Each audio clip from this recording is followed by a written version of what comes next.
but we just need to have the ink. So it's going to show you how to do a handprint now. So you need a roller, you need something to roll the ink out on, and you need some ink. And you need to kind of have a piece of paper so you don't get ink all over the place. So best thing to do, once you've got your ink, needs to be a water-based, water-soluble block printing color. And you just need to get a little dollop onto the palette like that. You want to feel the hand first and get an idea of the skin texture. So what we've got here is someone with a fire quality skin texture. So it's quite rough, so you're going to need quite a lot of ink for that. So then roll the ink out onto the palette like this and get it really smoothly spread over the entire roller, and then roll it quite quickly but kind of spreadingly, so it's trying to spread the ink all over the hand. You need to get them to open up their fingers so you can go down between the fingers and the sides of the fingers like that.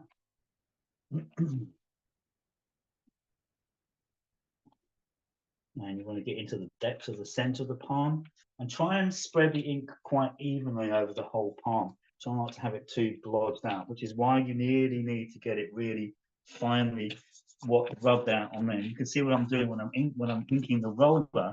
I'm kind of rolling the roller around so that I get the ink spread quite evenly on the roller, which means it then spreads quite evenly on the hand as well. All right.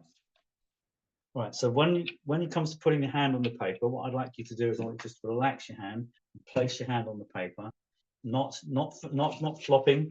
Just go 1, 2, 3, boom, and press down and hold it down. And then don't move. That's it. Don't move.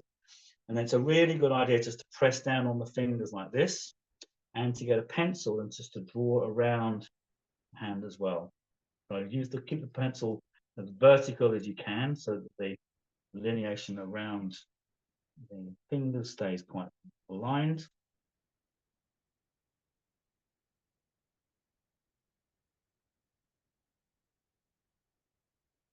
Yeah. All right. Now this is the special trick. All right. So I need you to listen up to this one. I want you to lift your hand up. The paper is going to stick to your hand. I want the paper to stick to your hand.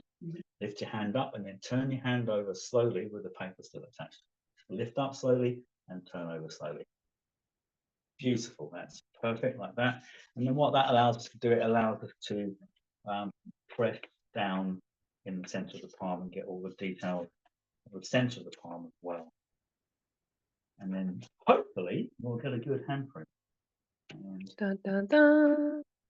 just lift up slowly.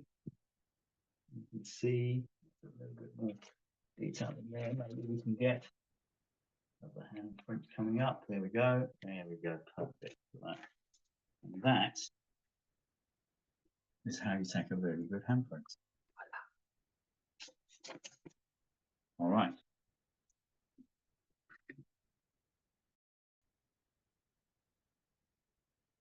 All right. So once you've got the handprints taken, the next thing you need to do is you need to actually take some notes about the person, and you're going to record them. I'm not going to record your name for anonymity purposes, but once you should take the name and the date of birth is the first thing you should do. So what's your date of birth? 7 September 88.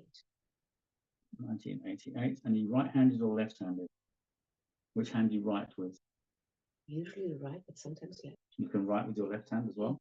Okay. Which hand do you throw a ball with? Depends the direction. Which, if I throw this at you, which hand are you going to catch it with? Oh, if you kicked the football, what would you kick it with? Right.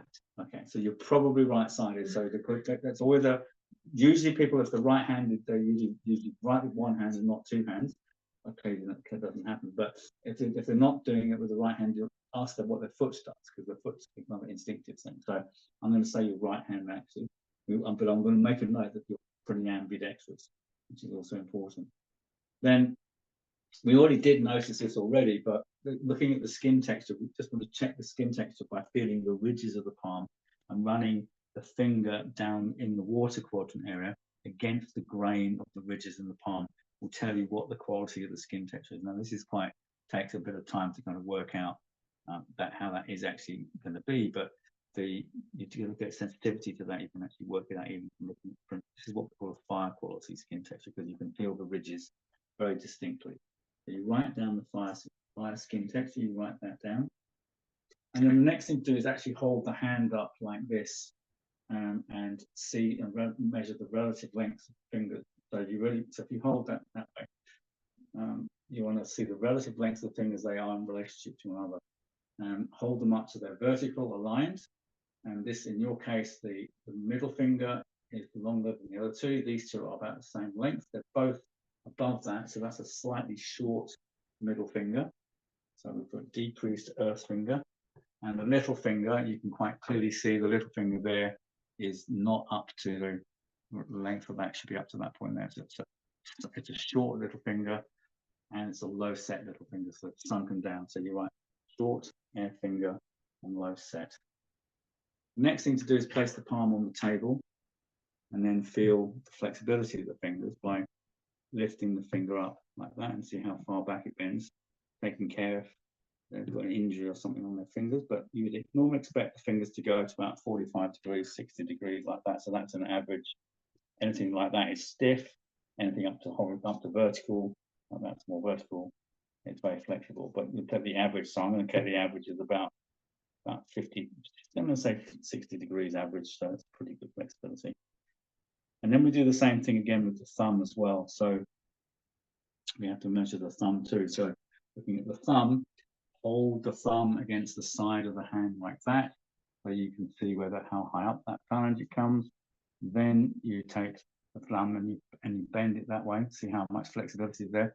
And you can see there's quite a lot of looseness in the lower phalange of the thumb, and then the top phalange has got a little bit of flexibility. So that's a moderately flexible top phalange, but there's a kind of double jointed quality to the lower phalange of the thumb. All right, so it's average length, and it's a flexible top phalange, and it's a double jointed bottom phalange. And you also can look at the fingernails as well. So having fingernail shapes, these are rounded combination of rounded spatula. So they're rounded spatula nails. There's nothing distinctive about the nails in terms of coloration or marking. So there's nothing particularly to note on that, but they're kind of like a round spatula shaped nails.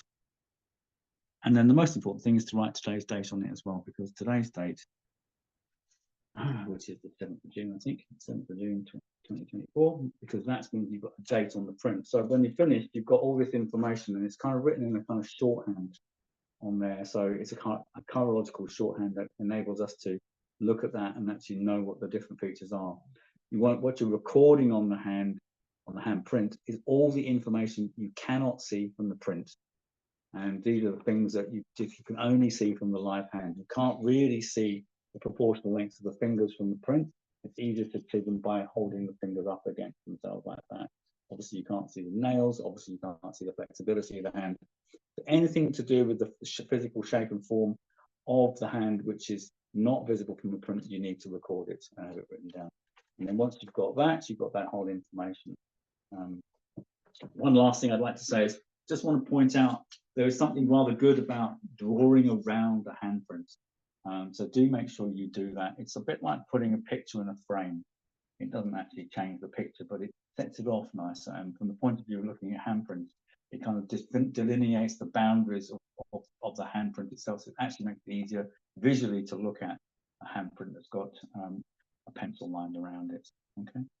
So that's all that's needed. So repeat that for the left hand. Then you've got all the information you need, and then you're ready to begin making an assessment of the hand.